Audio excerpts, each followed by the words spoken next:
Allah Ta'ala selamatkan kita daripada dua perkara. Yang pertama, kalau tuan-tuan ingat, kita minta hari itu supaya Allah bagi kat kita pemeliharaan. Bahasa Arab sebut al-ismah. Daripada apa kita minta Allah jaga kita, Allah pelihara kita, minta Allah jaga kita tahun ini daripada syaitan wa awliyaihi wa junudih, kuncu-kuncunya, tentera-tenteranya. Syaitan ada di musuh kita tuan-tuan, ada dua jenis. Satu dipanggil syaitanul jin, syaitan yang dibangsakan dengan bangsa jin. Yang jenis ni dia berlari-lari dalam talian darah kita. Yang ni dia ada pengkalan di dalam tubuh kita. Dia main bina satu pengkalan dengan kuncu-kuncunya, iaitulah hati kita. Barang siapa hatinya dijajah oleh iblis dan setan, celakalah dia. Barang siapa yang berjaya memusnahkan pengkalan iblis dan setan dalam hati dia, maka betul dan bahagialah dia. Al-Imam Ibnul Qayyim pernah sebut, dia kata, al-qalbu imma an yakuna arsyad lirrahman wa imma an yakuna arsyad lisyaitan. Hati kita ni tuan-tuan, sama ada dia jadi singgah sana bagi Allah. Kita selalu ingat Allah. Kita ingat pada Allah, kita sebut nama Allah, kita tasbih, kita tahmid, kita takbir, kita istighfar, kita selawat banyak-banyak, kita banyak baca Quran. Bermakna Allah selalu dalam hati kita. Wa imma an yakuna arsyad lisyaitan, ataupun sebaliknya dia jadi singgah sana bagi syaitan. Bila iblis setan duduk di sini tuan-tuan, dia tak ingat Tuhan. Bila iblis setan duduk di sini tuan-tuan, dia jahanam dan kita akan fikir benda yang baik, kita tak fikir benda kita tidak akan fikir benda yang baik, kita fikir benda tak baik, kita lintas benda tak baik, kita azam nak buat hak tak baik, terlibat dengan benda-benda tak baik. Puncanya hati yang rosak, dirosakkan oleh iblis setan tipu daya. Di antara kunci iblis setan itu tuan, dalam doa yang tu imam baca itu kita amin tuan, iaitulah al-auna bin hadhihi nafsil ammarah bisu. Tolong kami ya Allah. Setelah mana kau tolong kami, jaga kami, pelihara kami daripada iblis setan ni, tolonglah kami menghadapi an-nafsul ammarah bisu, nafsu yang mengajak kami kepada kejahatan. Nafsu inilah menjadikan kami ini jatuh kalah dengan tipu daya yang mendatang. Tipu daya yang berbentuk keduniaan dengan takhta pangkat kedudukan dan jawatannya, dengan kemewahan dan kebendaan harta bendanya, dengan anak pinak dan kesibukan dunianya, sehinggalah kami gagal melaksanakan perintahmu sebagai hamba dan khalifahmu. Tuan-tuan, manusia ini memang penyakitnya suka kepada harta benda. Memang bukan lagi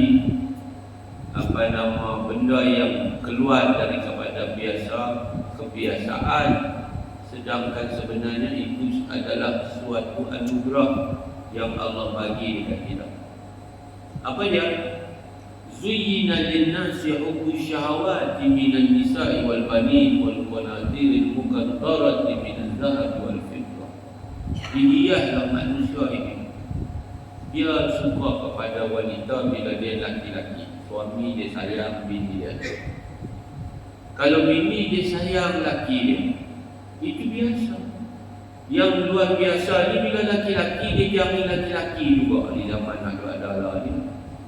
Bila perempuan dia tak suka lelaki-lelaki, dia suka perempuan juga. Ini tak boleh. Nampak tak? Dia bila kita ni lelaki-lelaki berkahwinlah dengan perempuan, jadi suami isteri, tak lama dapat. Tak ada anak lagi, kita seronok dah dengan anak.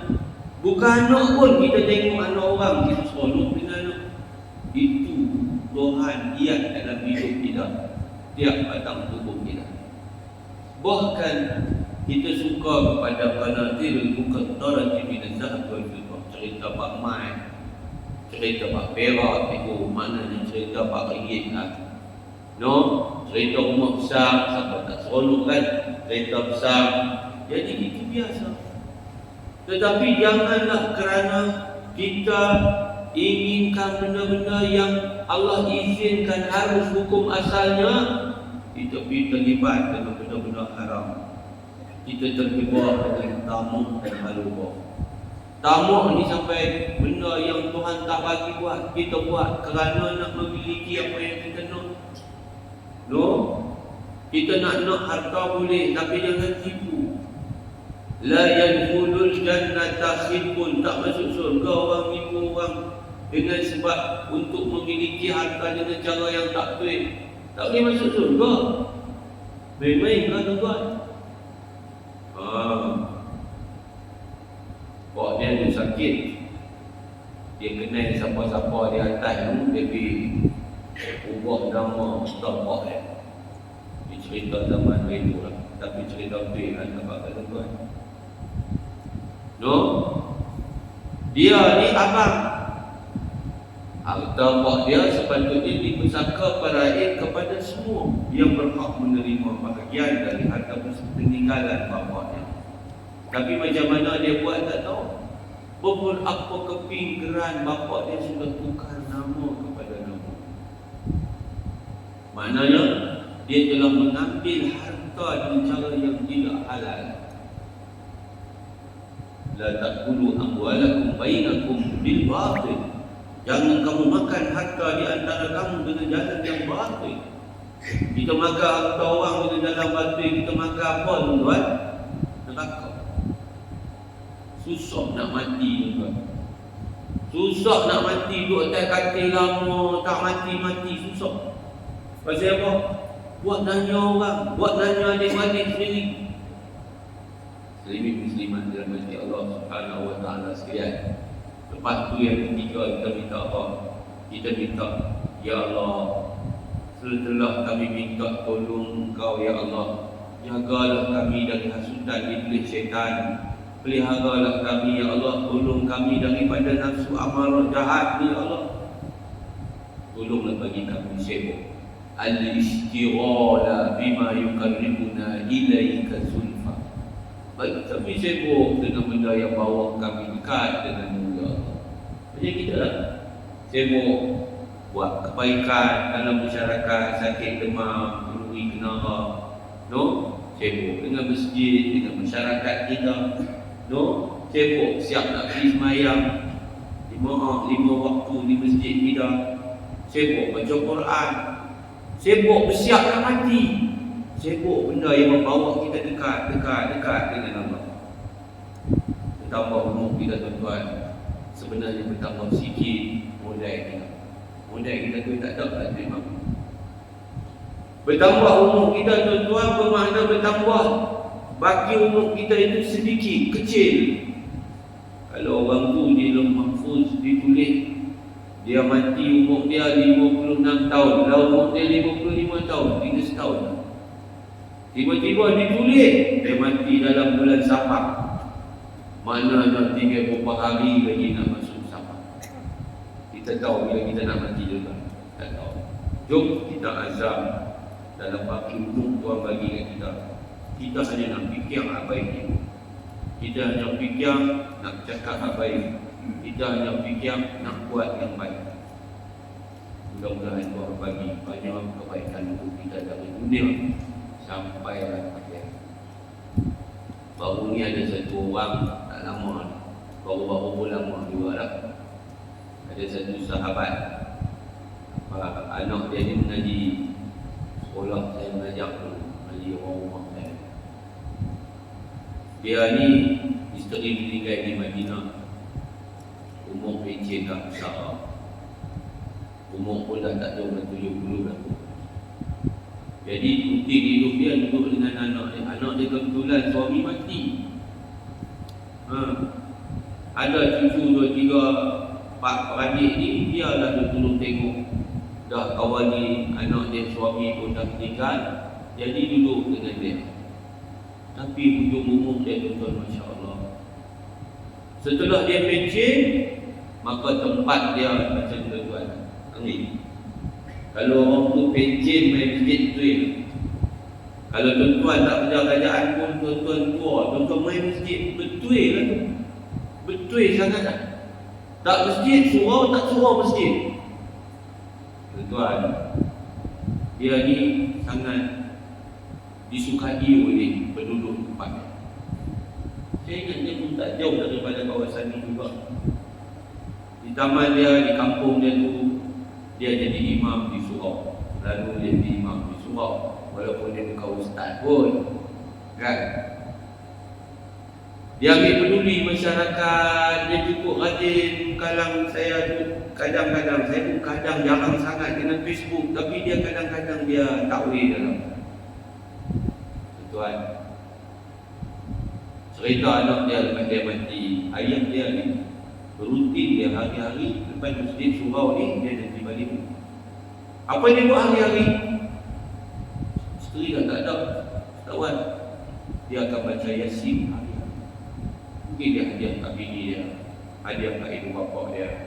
Baca Yasin dalam bilik, di situlah dia baca Yasin. Hari-hari rutin dia. Dia akan sembahyang dalam tulah dan doa.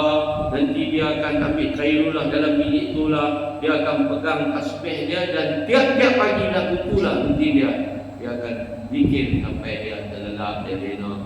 Sekali lagi cucu dia akan main gerak. Wan, nanti sekolah. Tuan, ayah haji hari itu kakak kamak ceria juga. No, saya tengok anak dia hantar ustazah dia, kan? Tengok macam mana mereka pakai selodor dengan ayah, dengan anak, dengan cucu. Tok Wan baik-baik. Dia kata lah tak sangka ayah baik-baik dah tu. Kan? Lepas Zulhijjah, Zulhijjah Muharram. Tuan-tuan, pagi tu dia pergi sembahyang, dia jadi imam, dia balik ke rumah, dia macam biasa baca Yasin, macam biasa dia zikir, macam biasa rutin dia buat. Sampai tengah hari, cucu dia pergi gerak dia, tak bergerak lagi. Telefon dekat mak, Wan tak bergerak dah mak. Wan tak jaga, Wan tak terkejut ni. Mak lari balik, alam kampung nak cikgu ni balik. Tengok ayah sudah meninggal. Tasbih di jari dia jatuh di tepi. Dia ambil kain rumah. Baru ni ada satu lagi kenalan saya, seorang profesor daripada UUM. Anak dia pergi kejut dia, juga tak terkejut tak, mati dalam tidur. Fenomena mati dalam tidur adalah fenomena akhir zaman. Nah, saya tanya doktor, kebetulan di satu masjid saya ambil, baik sudah dulu satu doktor dia ada keliling. Sembang-sembang saya tanya, saya nak tanya macam orang mati dalam tidur ni, dia kira mana ni kesihatannya? Dia kata, lazimnya umumnya orang mati dalam tidur dia diserang dengan serangan itu. Serang tu. Ya. Jadi tuan-tuan, saya beringat diri saya, beringat tuan-tuan semua. Jangan ambil ringan pada nak tidur. Nak tidur tu jangan ambil ringan. Kita nak pejam mata, jangan ambil. Ada apa? Esok bangkit lagi, kita tak tahu. Sebaik-baiknya ambil yang semayang, bagi selesai dengan Allah, dengan manusia ni semua selesai. No, kita lepas, kita maafkan isteri kita, maafkan suami kita, maafkan anak-anak kita, maafkan. Kalau boleh tuan-tuan, maafkan semua orang. Ya Allah, aku maaf semua orang. Bismillah. No, kemudian baca, ucap bagi elok, no, baca ayat kursi, baca 3 pun, ya. selawat dekat Nabi, tiup. Bismillahirrahmanirrahim. Ahya wa aku, dengan nama mulia Allah aku hidup dan aku mati. Kerana kita tak tahu adakah kita akan jaga-jaga tu duduk di tempat kita lagi, atau kita jaga-jaga tu alam lain. Jadi muslimat yang dirahmati Allah sekalian, habis saya ni sebenarnya dalam perjalanan daripada Putrajaya pagi tadi, saya ada berjumpaan dengan Imam Besar Masjid Putrajaya. Jadi yang maklumat Bisab minta saya pergi dengan taklimat daripada Imam Masjid Putra, macam mana Masjid Putra ini menjadi masjid yang kedatangan pelancongnya, kalau sebelum pandemik itu 1 juta setahun. Dan kalau 1 juta setahun itu, ramai yang pergi itu juga telah pun memeluk agama Islam. Jadi tadi saya pergi dengan. Jadi yang saya nak kongsi dengan tuan-tuan, harap sangat, walaupun masjid Sungai Tidak kita ni dia di dalam untuk imam, tapi dia cantik. Pokoklah lalu mai apik mana ke, dia teringin nak tengok apa kita punya tindakan kita, apa kita punya pandangan kepada permukaan Islam yang dia kagum dengan rumah ibadat. Boleh tak permukaan Islam masuk dalam rumah ibadat kita? Jawapan dia boleh. Masa saya pergi tadi, saya berjumpa dengan segerombolan pelancong daripada negara Vietnam. Buat masa ni pelancong China, mereka masih belum boleh keluar. Jadi pelancong yang boleh keluar daripada Vietnam. Sebelum saya balik, saya jumpa dengan pelancong daripada negara Yaman. Masuk Yaman. Saya keluar nak balik tu, sebab pelancong ni berhenti, pelancong turun. Cuma macam mana dia nak masuk, dia kena pakai jubah menutup aurat. Jadi kita kena sedia juga. Jadi kalau dia kena keluar pendek, dia nak masuk tak boleh kan. Tapi kalau dia nak duduk waktu, tidak masalah, boleh. Saya melihat satu video, 3 orang perempuan China memeluk Islam. Dia China yang masuk Islam tu daripada pukul 6 petang, dia pergi ke Masjid Putra. Dia tunggu sampai pukul 10 malam. Pasal apa tuan? Dia nak tengok macam mana orang Islam buat, macam mana apa itu sembahyang, macam mana orang Islam sembahyang. Dia nak dengar azan. Tuan-tuan, Masjid Putra dia bubuh gelung merah tu macam kat bank tu, ya. Dalam kawasan tempat sembahyang tu, macam contoh di belakang, dia pun boleh masuk duduk dengan tutup aurat dia pun, duduk kat situ dan tengok macam mana kita sembahyang. Sampai macam tu. Ada sukarelawan yang akan cerita dekat mereka apa dia sembahyang, apa hubungan kita dengan Allah. Allah tu mereka tanya apa sembahyang, apa sembah apa. Ada daripada India mai masuk. Dia tanya mana Tuhan Allah. Kata bagi tahu lah Tuhan kita bukan dah kita tu depan tu. Depan tu merah bukan ada apa. Betul dia tak ada apa, boleh aku pergi tengok. Jadi yang betul-betul berminat dia kata, kami bawa pergi tunjuk. Kalau tak ada apa, ni merah. Dan tu pilih PA system. Ini pilih imam. Tak ada. Jadi mereka akan terang sampailah memberikan jawapan kepada persoalan-persoalan yang akhirnya membuka hati mereka itu memeluk agama Islam. Saya nak ajak tuan-tuan berkongsi supaya kita semua mempunyai tanggungjawab untuk berdakwah, mengajak orang-orang yang bukan Islam. Di Malaysia kita ni sangat rendah. Kawan, lah ni nak beritahu tuan-tuan, Kristian di Malaysia dalam kalangan bangsa Cina memeluk Islam, seorang dia 16 masuk Kristian. 16 memeluk agama Kristian. No, Cina ni ramai yang bagi tahu mereka diajak ke gereja. Mereka dipelawar ke gereja. Kita tak pernah ajak ke masjid. Kita tak pernah bagi peluang mereka ke masjid. Ada masjid buat, masjid tak buat, kata ke apa tu. Loh, dia rupanya apa dia? Raya orang Islam panggil orang bukan Islam kan? Baru panggil makan sate di kawasan masjid. Kata lah kan? Jadi kita ni, kita punya faham kita tu tak apa tepat. Bila dikatakan la ikrah fi din, tidak ada paksaan dalam agama, kita tak ajak orang kepada Islam. Itu tak betul ni. Kita kena berdakwah kepada agama kita. Cikgu bukan Islam, duduk dalam sekolah, semua Islam. Budak Islam, cikgu lain Islam. Dia 20 tahun keluar, 20 tahun kapiak situ. Kenapa? Tak ada seorang dia ajak dia masuk Islam. Gitu lah. Muslimin-muslimat dirahmati Allah Subhanahu wa ta'ala sekalian. Sampai masa untuk kita mengubah landscape dakwah kita di masjid surau kita, supaya orang bukan Islam boleh main dan mereka boleh bertanya tentang Islam kepada kita. Jadi itu Imam kena fikirkan tentang mana. Kan? Saya nak berkata tuan-tuan, daripada dapatan saya tadi dalam taklimat yang diberi, yang menunjukkan adalah China daripada Malaysia. Cina tempatan. Ada yang pergi ke Masjid Putra semata-mata kerana dia dapat tahu masjid itu membenarkan orang bukan Islam, pergi melawan.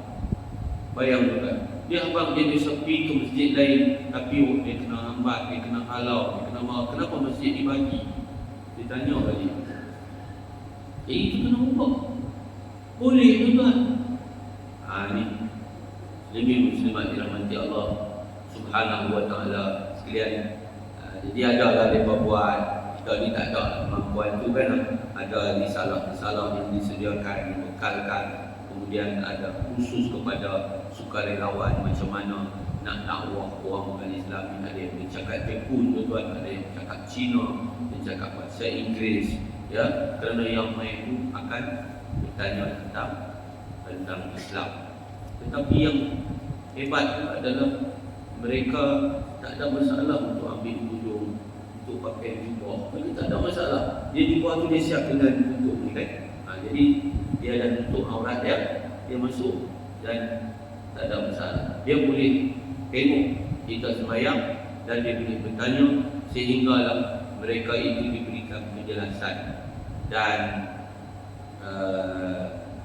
setakat seminggu tu kadang buat 2 orang, kemarin pun ada yang masuk Islam. Jadi saya dia hantar untuk memindahkan macam mana cara dia buat supaya kita boleh buat di negeri kita. Jadi oleh kerana hangat-hangat lagi tu yang saya abang popular di Sungai Lidah ni kan, mana nak tahu Allah Ta'ala ditakdirkan satu orang apek ke apa-apa dia bulan, dia nak tahu, dia nak tengok, mana nak tahu. Sebab Tuhan nak bagi hidayah ni tuan-tuan. Kali kira, dia tengok, dia kagum, sudah. Dia lembut hati nak masuk Islam. Dengan azan pun ada orang masuk Islam.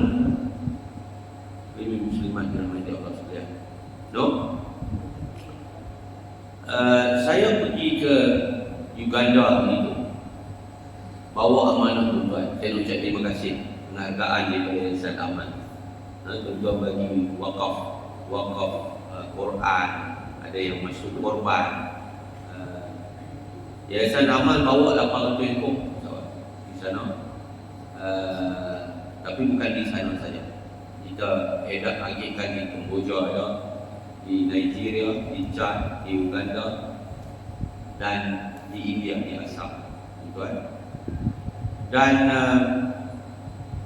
yang saya nak kongsi dengan tuan-tuan macam mana Uganda ini satu negara yang dulunya majoriti Islam, pernah mengisytiharkan Islam sebagai agama rasmi Uganda, tapi hari ini Islam di Uganda hanya tinggal 14%. Coba bayangkan. Jadi adakah mustahil apa yang berlaku di negara-negara yang menjadi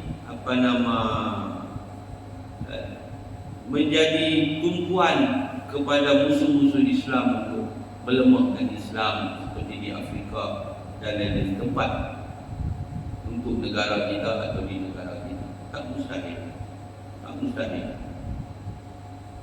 Kristian tersebar di Uganda dengan beberapa sebab. Tuan-tuan, kita pun nak merdeka esok hari Selasa malam 31 Ogos kita pun merdeka. Penjajah yang menjajah kita terakhir iaitu British, itulah yang menjajah kita. Tapi syukur kawan, pasal kita ni dia ada raja-raja Melayu, sultan-sultan yang penjajah barat ni dia terpaksa tunduk menyerahkan agama. Dia tak sentuh agama. Dia tak sentuh agama kita, tak seperti di Uganda. Kita ada pondok-pondok daripada sebelum dari merdeka. Pondok-pondok ini menjadi teras latar belakang kekuatan kepada umat Islam.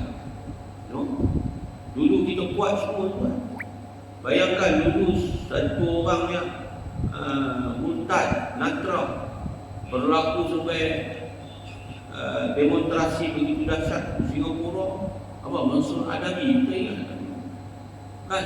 Tapi kita pernah lemah. Walau bagaimanapun, apabila agama kita diletakkan sebagai agama persekutuan dalam perlembagaan, kita kena syukur dan wajib pertahankan supaya agama itu kekal sebagai satu-satunya agama yang diletak di dalam perlembagaan. Agama lain adalah agama Islam adalah agama persekutuan, dan agama lain kita pun disebut boleh diamalkan dalam aman dan tetapi tidak boleh disebarkan.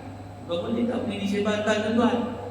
Sebab itu kita ada Jabatan Kemajuan Islam Malaysia, sebab kita ni ada perlembagaan, ada asas perlembagaan.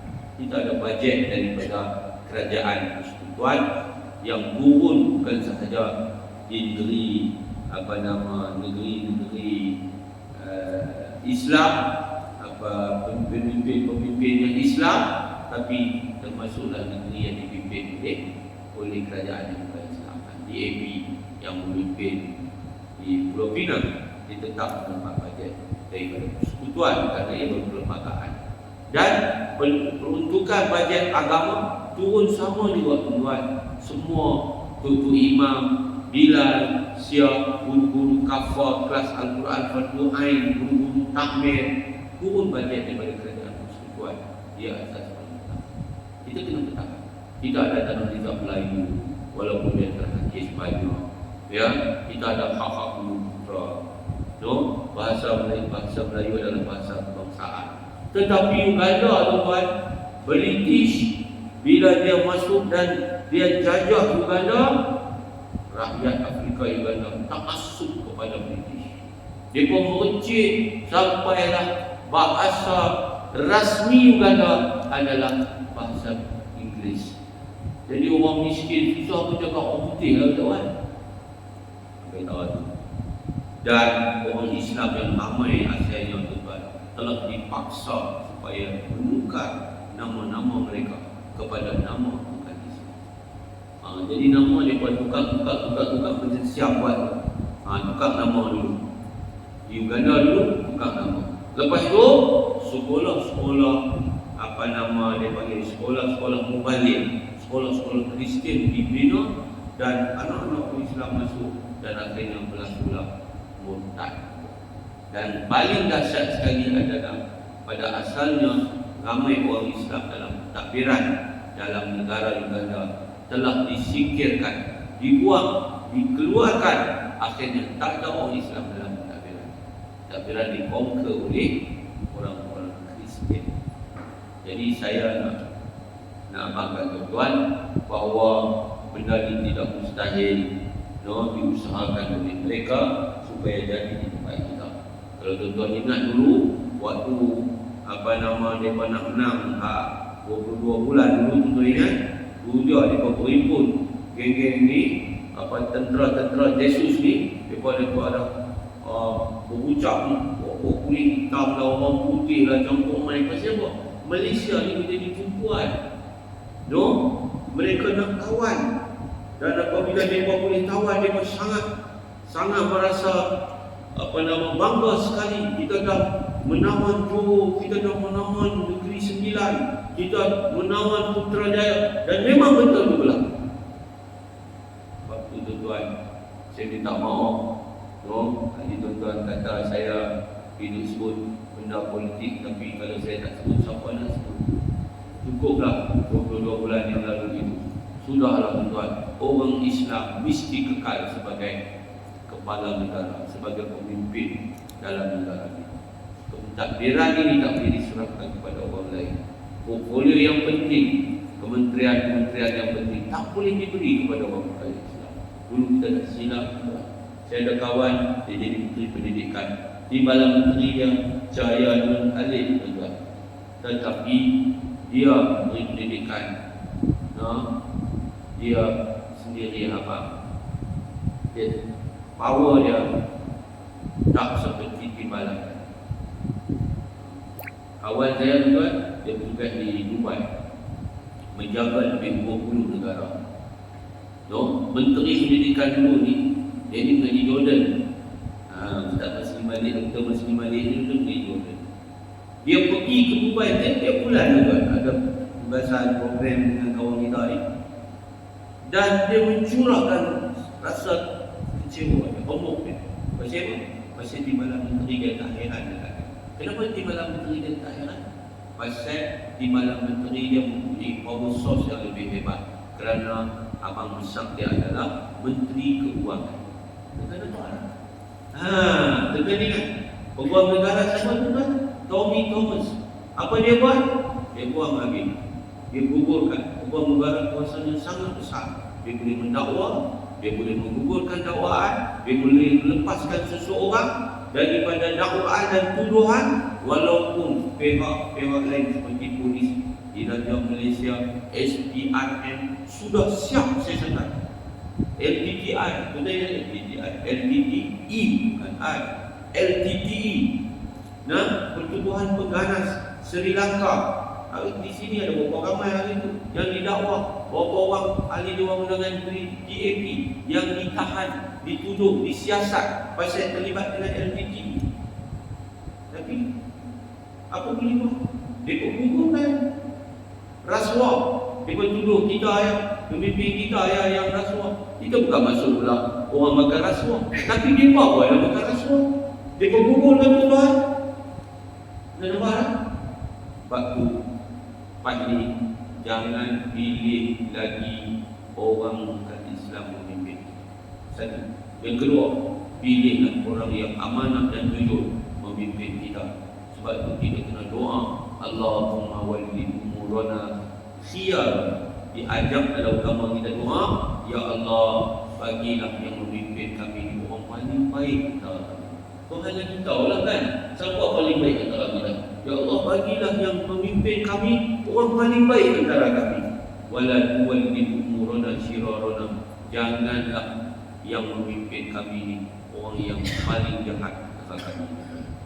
Muslimin-muslimat sekalian, pengajaran yang saya jumpa di Uganda, 14% orang Islam tuan-tuan berjuang nak jaga Islam. Tetapi Allah Ta'ala punya kuasa. Ada satu budak Kristian, dia memeluk Islam. Dia telah dipilih untuk dimuliakan Allah, menjadi seorang saudara baru. Ketika kami nak balik, dia mengucap 2 kali syahadat. Tuan-tuan, 2-3 hari lepas dia tak gambar, dia duduk baca Iqra', dia duduk belajar sembahyang. Dan kita buat keputusan kita nak menajar pengajian yang di satu sekolah Islam yang kena bayar di Uganda, di Kampala, supaya dia dapat menjadi seorang Muslim yang baik. Tetapi dalam waktu yang sama, kita menghadapi keadaan di mana anak muda kita berapa kerat yang jadi terbalik. Masa musim kita buat korban, saya berada di Uganda, ada satu kisah budak perempuan yang buka kain lumbung, buka baju kurung, buka kain dia abang kata dia hafal Quran lah dia 15 15 juzuk kan. Saya ingat dia murung. Dia saja nak buat lawak. Jadi menggunakan agama untuk jadi bahan jenaka, menghina pakaian Islam. Dia kata, ada satu orang muda umur 30-an, dia kata Islam Melayu babi. Dia kata, no, dia hina Nabi Muhammad, dia hina Islam. Ada satu orang duduk di belakang, dia tunjuk jari dia, Islam. Dia tunjuk bawah dia, boleh ditangkap. Alah, semua ni kena dakwah belakang. Tapi yang saya nak ceritanya bahawa mereka ini adalah anak-anak bangsa kita yang hidup di tengah-tengah majoriti umat Islam. Nampaklah, majoriti umat Islam. Tapi jadi begini, baru ni ada satu budak perempuan cari tak jumpa lagi. Cari pun tak jumpa. No? Dia balik tak tahu dia lambung pergi mana, oleh dia cari rumah dia kosong. No? Dia pergi mana tuan-tuan? Dia ambil syarikat pelancongan sendiri, dia bukan masuk melalui syekh ataupun mutawif umrah yang macam biasa ni. Kita nak pergi, kita cari syarikat ni tolong urus dah, dia pergi sendiri. Pandai budak ni, pergi kok tuan, lepas tu pakai kain ihram, ambil video, hantar main sini. Rupa-rupanya dia perempuan. Dia pengki. No? Hari tu dah heboh dah. Nama negara kita dah tercemar dah di mata Saudi. Pasal ada satu budak laki-laki yang transgender pergi sana pakai pasport laki-laki. Nah, pakai jubah pergi sana tukar pakai perempuan, pakai kain lekung, buat umrah, masuk Raudah sebagai seorang wanita. Tiba-tiba baru ni heboh pula seorang perempuan pergi sana, nama dia Nurul apa tak tahu. Dia punya pasport tu, no, dia punya lesen memandu dia perempuan. Tetapi dia pergi sana, dia boleh pakai ihram macam laki-laki, buat umrah macam laki-laki. Yang hebat kawan, natang pun tak ada. Domo dia tak ada. Dia buat lagu mana pun tak tahu lah. Ini berlaku ni. Jadi kita melihat perkembangan ini dengan bimbang kepada masa depan Islam. Jadi saya tuan-tuan, tengok tuan-tuan, bukan nampak tuan-tuan, tapi nampak anak cucu kita. Tolonglah doa mereka banyak-banyak, jangan tinggal. Tolonglah nasihat agama banyak-banyak. Tolonglah tengok pendidikan mereka. Ya? Janganlah bagi mereka tu cicir sekolah. Bagilah mereka sentiasa suka cita dengan ilmu. Biarlah mereka itu membesar dan menjadi dewasa dan matang sebagai seorang Muslim yang sebenar, sehingga layak menggantikan kita. Muslimin yang dikasihi sekalian, saya nak ambil baca sikit lah. Sebenarnya tak sah kalau buka baca, tak dan juga. Tadi jam daripada sebelum dulu, daripada tahun tu saja berjam juga. Daripada sebelum titi yang pertama, titi kedua yang sepanjang, rupanya bentang dia sangat. Saya bertolak keluar daripada Masjid Putrajaya tadi, Zohor singgah sekejap lah, bukan tidur pun, ya, terus. Tapi rupanya jam juga dekat dulu. Itu pun alhamdulillah sempat juga sampai untuk bersama dengan tuan-tuan pada malam ini. Baik, kita sambung baca ambil sikit kita punya kitab. Perkara yang ketiga, masih lagi perkara yang ketiga daripada hikmah sembahyang. Kita berhenti dekat sabda Nabi sallallahu alaihi wasallam, ju'ilat qurratu aini fi sholati. Maksudnya dijadikan penyenang mata hatiku dalam sembahyang. Maknanya bahagia sungguh Nabi, no? Seronok sungguh Nabi, no? Waktu mana? Waktu sembahyang, no? Penyenang mata tu maksudnya penyenang hati lah. Mata tu mata hati. Maknanya hati Nabi, hati orang soleh, mereka itu senang, seronok, bahagia waktu mana? Waktu sembahyang. Kita? Itu soalan. Buat sama-sama tuan-tuan. Waktu kita duduk sembahyang tu kita rasa lagu mana? Seronok lah. Tenang dah. Khusyuk dah. Kalau bila kita takbir saja dan main jauh-jauh. No. Kalau sahabat ni ada yang tertusuk anak panah, bila dia semayang, orang boleh cabut anak panah, dia tak ada rasa. Burung boleh berhenti kat atas kepala lah. Pasal apa? Pasal punyalah khusyuk, diam, tegak berdiri itu, lamanya membaca, ta'akulnya dalam semayang, sampai begitu sekali. Kita macam mana? Tengok Nabi kata ju'ilat qurratu aini fi shalah, maksudnya dijadikan penyenang mata hatiku dalam sembahyang. Jadi kita kena berjuang tuan-tuan, kena usaha, kena ikhtiar supaya sembahyang kita menjadi tempat rasa tenang dan bahagia. Bila kita takbir, kita menghayati takbir, dan semua perbuatan daripada perbuatan sembahyang dipanggil rukun fi'li.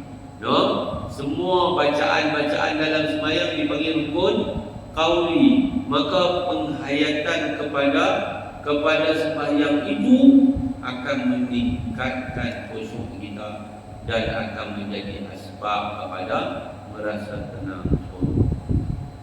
Kalau kita ni tak ada penghayatan ni, sebenarnya penghayatan bukan masa sembahyang saja, kena mula daripada taharah lagi, daripada bersuci lagi, daripada ambil wuduk lagi, daripada mandi hadas lagi. Tengok betul-betul lah, supaya benda itu memberi pengaruh kepada sembahyang.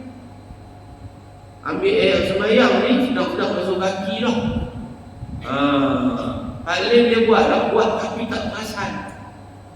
Maksud tak perasan apa? Maksudnya tak menghayati. Jamlah dia sembahyang, Allahu Akbar, takbir, dia sedang. Lepas itu baca Fatihah.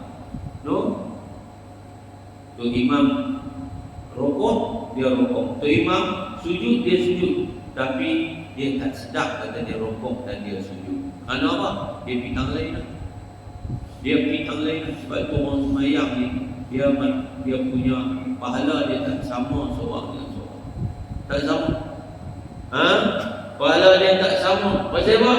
Pasal pahala dikira berdasarkan hadir hati seseorang tu dengan sembahyang. Sebab itu kita kena hadir hati ni, maknanya tengah sembahyang ni, senang, kena ingat kita ni tengah sembahyang. Baca Fatihah, Alhamdulillahirabbil alamin tu apa dia? Menghayati tadabbur ayat yang kita baca. Kita sedang tak jadi kita sembahyang. Tapi bila kita ni pun tak faham, tak tadabbur apa, tak ta'akkul apa, khusyuk tak tahu kita mana, maka akhirnya kualiti sembahyang kita pun hilang. Jadi muslimin-muslimat rahmati Allah Subhanahu wa ta'ala sekalian, kalau kita faham, maka tentulah dia akan memberikan lebih nilai kepada sembahyang kita, sebab kita akan rasa seronok. Macam mana orang-orang yang faham apa yang dibaca oleh imam lah. Imam sendiri dia faham, dia baca, dia tak rasa panjang. Tapi orang di belakang dia tak faham, dia rasa panjang, tak sangka dah. Padahal tu imam baru baca setengah muka tak sampai, tapi dia rasa lama sangat. Gitu. Baik, habis. Kita masuk yang keempat sikit. Perbuatan-perbuatan, kelakuan-kelakuan dan bacaan-bacaan dalam sembahyang mendidik dan mengasuh seseorang berakhlak mulia. Jadi bila kita sembahyang, macam kita sebut tadi, ada rukun, ada sunat, ya. Kalau rukun ada rukun qalbi, ada rukun qauli, ada rukun fi'li, kan? Rukun qalbi niat, kan? Begitu. Rukun qauli kita baca Fatihah, ya. Kita baca tahiyat akhir, ya. Kita bagi salam, ya. Macam rukun fi'li banyaklah. Kan? Kita rukuk, kita sujud, kan? Tapi betul qiyam tadi, mayang apa itu semua rukun-rukun itu semua mengasuh kita ini supaya berakhlak mulia. Seperti apa dia kata, yang pertamanya ikhlas. Siapa pun tak tahu lembut kita, siapa pun tak tahu lah hati kita, kecuali Allah.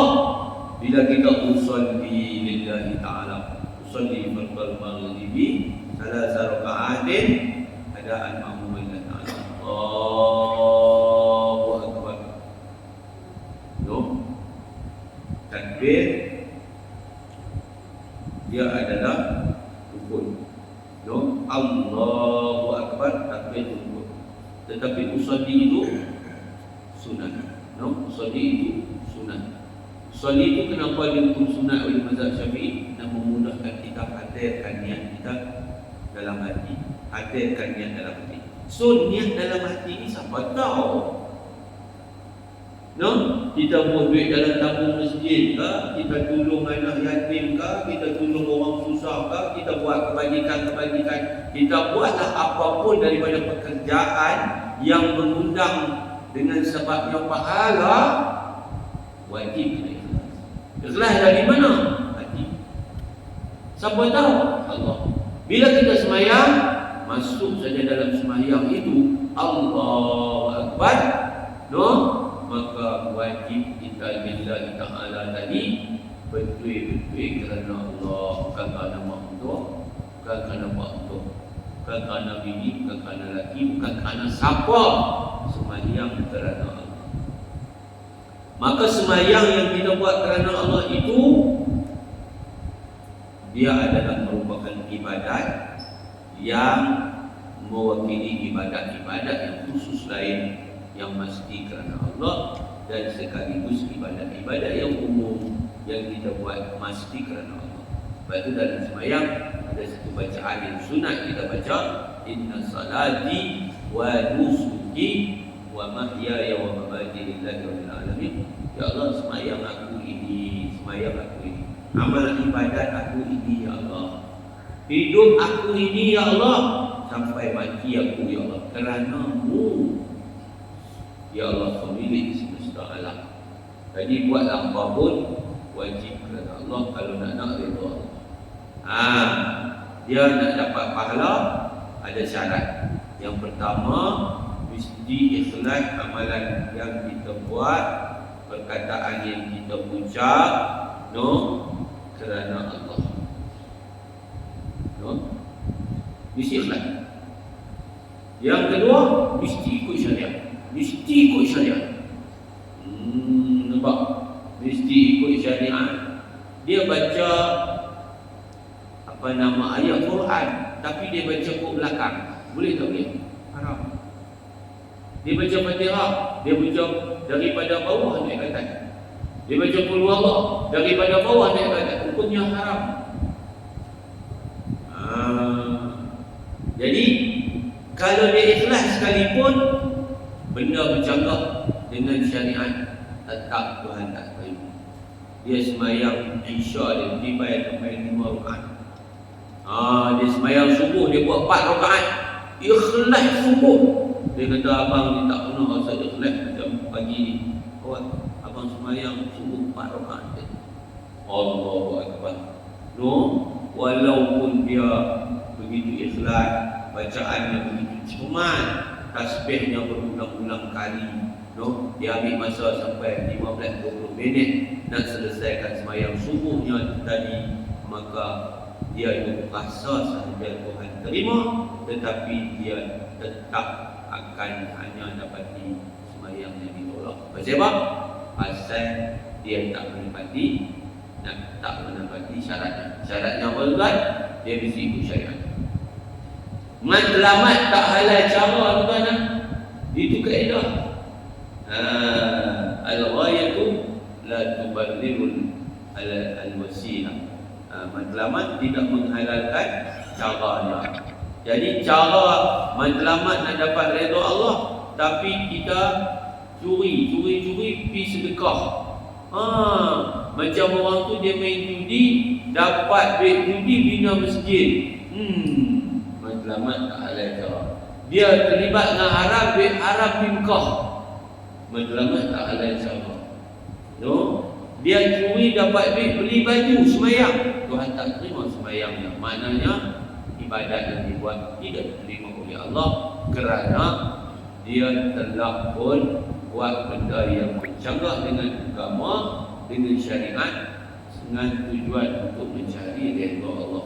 Sedangkan Allah Ta'ala innallaha tayyibun la yaqbalu illa tayyiban.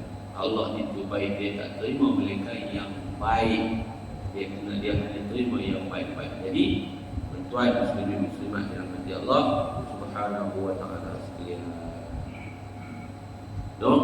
InsyaAllah kita sama-sama berjuang pastikan apa yang kita ucap, apa yang kita buat, apa yang kita lakukan sentiasa ikhlas kerana Allah Subhanahu wa taala, dan mudah-mudahan kita akan dapat berjumpa lagi pada bulan yang akan datang. Sekali lagi terima kasih kepada yang telah menyumbang wakaf-wakaf Quran dan sebagainya. Tuan, saya pun nak kongsi sikit lagi. Saya pergi ke Sarawak baru-baru ni dalam perjalanan kami dia bagi ziarah mahabbah dakwah ke satu kawasan pedalaman Sarawak. Daripada Sibu naik boat laju lebih kurang 3 jam lebih, sampailah di satu daerah nama dia Dalat. Di situ tuan-tuan tengok orang Islam sangat minoriti, ramai di antara mereka itu adalah mu'alaf. 7 keluarga sahaja, yang lain ni orang Kristian. Umur Kristian ni luas tuan-tuan, umur orang Islam ada satu saja. Saya tak nak bayang apabila anak muda kita makin jauh sebab nampak niatan anak muda kita ni dia nak mula jadi liberal.